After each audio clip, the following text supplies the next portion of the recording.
Hey everyone, it's Dominic from the Primetime Treasure eBay store and YouTube channel. Welcome back to another video. One of the things I want to talk to you about in this video is how to get lucky as a reseller, because it's one of the things that you'll hear once in a while when you make a great find is that you got lucky. For example, this past weekend, if you remember from one of my haul videos, I found this incredible sign, this beer pub sign. It's got some three-dimensional elements to it, like this nice frothy mug coming out. It's really, really big, and it is nice and thick, made of real wood, hand painted. It's got a nice chalkboard aspect to it as well, so really great for display in a restaurant or a pub, bar. A bar owner, a restaurant owner will pay nice money for it, and there's only one of them available online for on eBay for $189 with 6 watchers at the time that I purchased it, and I was able to purchase it for only $15. So amazing. Got it at an outdoor rummage sale. So I got lucky, right? Well, what does that really mean that I got lucky, if you really think about it? I mean, because sometimes if you think of luck, that's sometimes used to refer to something that happened outside of your control. You just happened to be in the right place and the right time. There's nothing really special you did about it. It just kind of happened to you. And you'll hear that word a lot when you do something that involves hunting for something or really, looking for something. For example, if you go fishing or you go metal detecting and you find something, you catch a really, great fish, or you find something really great in the field when you got the metal detector on, you find a rare coin. Well, you got lucky. Did you really get lucky in terms of that? There's nothing that you did whatsoever to, put an impact on that. And many times that's actually not the case. And one of the reasons people will say that is to make themselves feel better about it, because they weren't the ones that found what you found. So if someone just says, well, you got lucky, now I'm not saying they necessarily mean anything bad about it when they say it, but there is that kind of impact to it that does help people feel better. Like, wow, all right, well, there's nothing I could have really done about it because you just got lucky.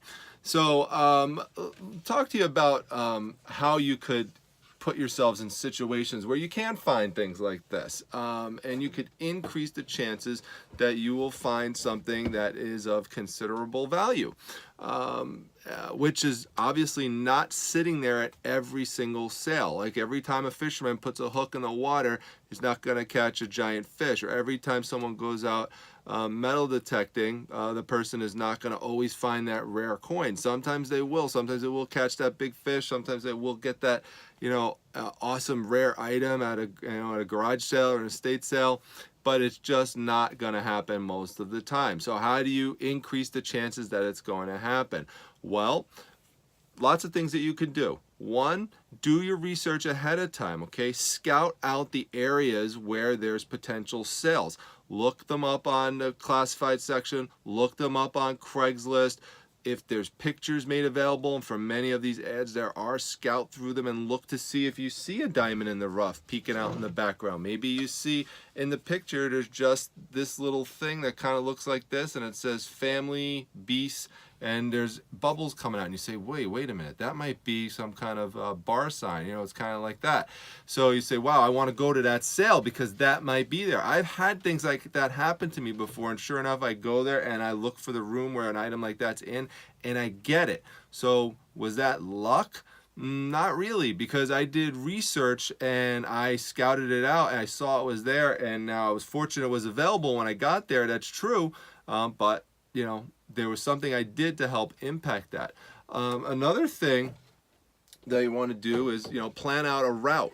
Okay, plan out a route of where you want to go so that you maximize the chances that you could be efficient. So for example, I did find this at a rummage sale, but it was located within a community garage sale setting. So the whole entire city had garage sales and things like rummage sales going on. Now, there are lots of things going on last weekend. It was crazy, but I made a strategic decision that I was going to go out, spend some time with my family, and we were going to hit up this community sale.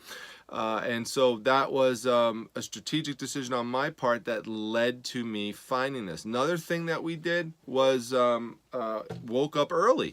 So we didn't sleep in as a family until 10 o'clock, 11 o'clock, and then decided to go out. Woke up early. Now, it could very well be with a sign like this that if I would have shown up an hour later, this thing would probably be gone. I mean, the chances that this thing is going to last long is really low for a price of $15. And it was displayed prominently, you know, right in the front, if you remember from that haul video. It's just sitting there right there. And it was the main booth as you enter the rummage sale. So it's right there. Now, another thing in terms of research is doing your research is you got to know what to look for. Now, how do you know what to look for? Well, again, you got to do background research, not only in terms of looking up you know, what's being offered at certain garage sales, but you got to eventually know and learn how to recognize things that are valuable. So for me, one of the reasons I know to look for signs like that is because I watch a ton of American Pickers. I mean, I have it in the background sometimes when I'm listing. I love that show, and if you watch that show, one of the main things that they make their money on, in fact, probably the main thing, are signs, all sorts of signs. And so you just got to know from like watching stuff like that, or watching other people's haul videos, or watching other people's what sold videos on eBay. Those are great ways to learn what items have value, so that when you see it, you recognize it instantly, grab it, you know, look it up, check out the comps. That's another thing. Make sure you're checking the comps when you're out at the sales.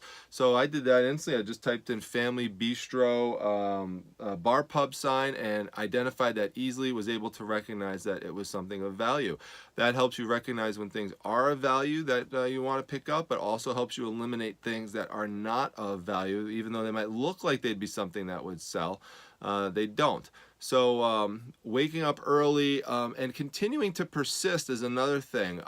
I did find things at that community garage sale setting, but ironically, that was the last item that I found of the day. I made some finds earlier than that, but nothing great. You know, there were some okay things I'd make some decent profit on, but nothing like that. That was the best find of the day before I went and bought that comic book collection haul. So part of it also has to do with not giving up. So keep persisting. You know, it's very easy to kind of, you know, give up. You hit a sale, you don't find anything good. Hit another sale, don't find anything good. So every time you see me making these videos out in the field where I'm finding stuff, keep in mind that there's also many that I go to that I don't film, because it won't be interesting for the most part for me to show you things that I'm not finding. So there's lots of sales that I go to that are just complete duds. Just like the treasure hunter who goes out and he's searching for things with his metal detector or with her metal detector, and you know, they're pulling up bottle caps and aluminum foil pieces, so you know, that they thought were going to be coins, but they're not. Or the fisherman who's sitting out there all day and he finally gets a tug on his line, he pulls it up, and you know, it's an old shoe.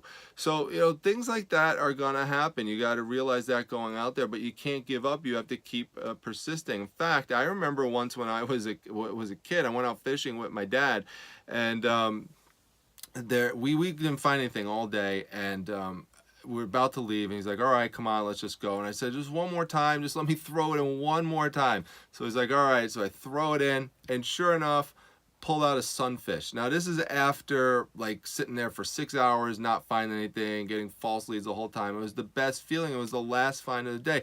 I've had that happen so many times, where my last find, just trying one more time, one extra time, is the one where I find something. Now about that comic book haul that I found, where I bought the 4,000 comic books this past weekend. That was the result of you know, a lot of effort that went into it. I mean, someone could say, wow, you got lucky, you found that collection of 4,000 comic books, but really, if you know what went into it, that was you know, based on me waking up early, going out to the flea market, building up a relationship with somebody who sold me a smaller collection of comic books at an earlier point, and then just, you know, giving him my card, going up to him saying, hey, do you have any more, on the off chance that maybe he did. And sure enough, he did. He got this 4,000 comic book collection at an estate, and so wound up selling it to me. So you know, the bottom line of what I am trying to say, and just to get to the main point of this, is that yes, there is an element of good fortune, there is an element of good luck that enters into things sometimes, but for the most part, if you're willing to work hard and you're willing to put in the time, putting in that hard work, putting in that time, really grinding, really hustling, that is going to lead to situations where you have good fortune. And when you get good luck, or what, you know, what people think of as good luck, there's things you could do to influence it. Don't just think that it's something that just magically happens and that some leprechaun just magically plopped down a beer pub sign for me to go find and ran away running over to Rainbow. That's not what happens, okay? It's the result, for the most part, of hard work. Yes, there's examples you could come up with where someone just, is lazy, wakes up at 2 o'clock, strolls out to a garage sale and finds some rare item that's worth lots of money. Yeah, things like that can happen, absolutely. But for the most part, the way that you're going to get involved in these types of lucky good fortune situations is really just by busting your tail off and just figuring that the more and more you keep going to sales, the more and more I keep going, for example, to garage sales and asking someone at the sale, do you have comic books somewhere in the house that they don't have outside? The more and more I ask that question, the greater the chance that someone eventually is going to say yes. And believe it or not, I have had that happen to me before. That's the main thing I look for. For you, it might be something else, some other type of item that you're interested in that's not out at the sale. Ask if they have it. You wouldn't believe what they might have somewhere that they just didn't bring out. That Funko Pop collection that I purchased with for $200 with 150 Funko Pops. She didn't have those outside. They weren't out there. I asked her if she had any of them, and sure enough, she did have them. Now, did I get lucky that she had them? Well, yeah, sure, it was fortunate that she had them, and that was great, don't get me wrong, but that situation occurred because I had the foresight to ask her, based on what I saw in the sale. She had some other action figures. Hey, do you have this type? Sure enough, she did. So in other words, there's things that you could do to significantly influence your good fortune. Don't feel like you don't have control over these things. Don't feel like you don't have some way you could influence it. There is, and the main way to do it is by working hard. So speaking of that, I got to go upstairs and work hard and get some listings done.